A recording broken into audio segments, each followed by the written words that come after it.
So I've had a few people ask me about entering quantities into zzTakeoff manually without counting. And a good example of this is something that just kind of came up while I was messing around with excavation. A lot of times, most grading contractors will have software for calculating cut and fill, but that software doesn't estimate, and ZZ doesn't do cut and fill yet. So I came up with a different idea for doing it. So if you have an exterior software for cut and fill, or if you just want to enter in manual quantities for anything, I kind of have a workaround for you.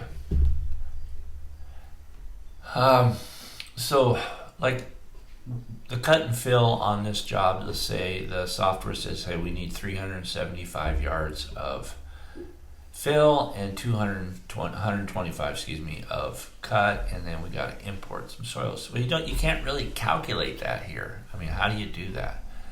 So in my takeoff property, I put in a manual quantity property here, okay? And you put in the yards that you need to do or the count that you need to work with. Now, the only rub on this is it's always going to be one. You have to count one in order to make it work, okay? But it works out pretty slick. If you look at it this way, we'll go here to the settings, and I just entered this manual quantity as custom property, and I'll show you. I made it so it goes to all takeoffs as well as all products and items. And the reason I did that is you can take the number that you put into your takeoff will carry down to the products. Okay, you don't have to re-enter it, okay? So that's the reason I did that. So anyway, so now if you look at any of these, they're gonna have that property down here, but you don't have to fill it out because it's like a ghost property and it gets carried down automatically. So my formula is real simple. It's just manual quantity divided by crew production rate times the number of people in the crew. All right, so if I enter in here, let's say we want to change this to 200 yards, that changes my hours, okay, and my costs and everything else accordingly. And I also did it for importing soil. Let's say it's fill. If you're buying topsoil, you can put it in as a cost. It's actually a product that I had in my list, so I threw it in there. But it's just manual quantity with some waste in there.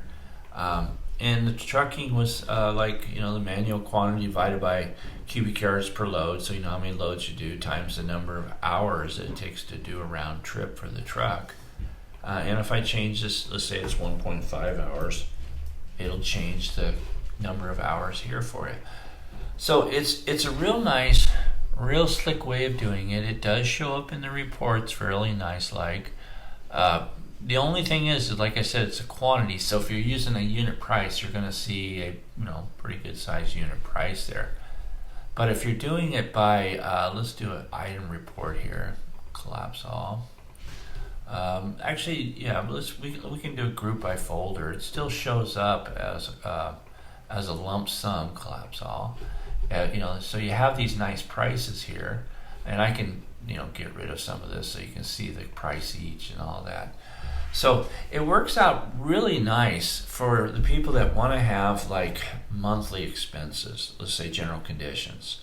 You can enter in 5 months and have it calculate to 5 times the rental for the toilet, the rental for the office, how many mobilizations do you want, things like that. So don't give up on manual entries. Just give it a try and see if you can at least have 1 or 2 in your back pocket, so if something comes up and you don't want to count 575,000 of something, just manually enter it, okay? I think it'll make your life a little bit easier, and it'll work within zzTakeoff. The only downfall is you don't have a digital footprint of it necessarily. I mean, I put mine up here and then hit them. I can show you where they're at. Let's go there. I hit them. So once I counted my dirt and my import, I just kind of hide those things, so nobody will mess around with them. Maybe, I don't know. So hopefully that helped. Give me a call or a chat or something if you are curious about finding out more about this. Okay, thanks. Bye.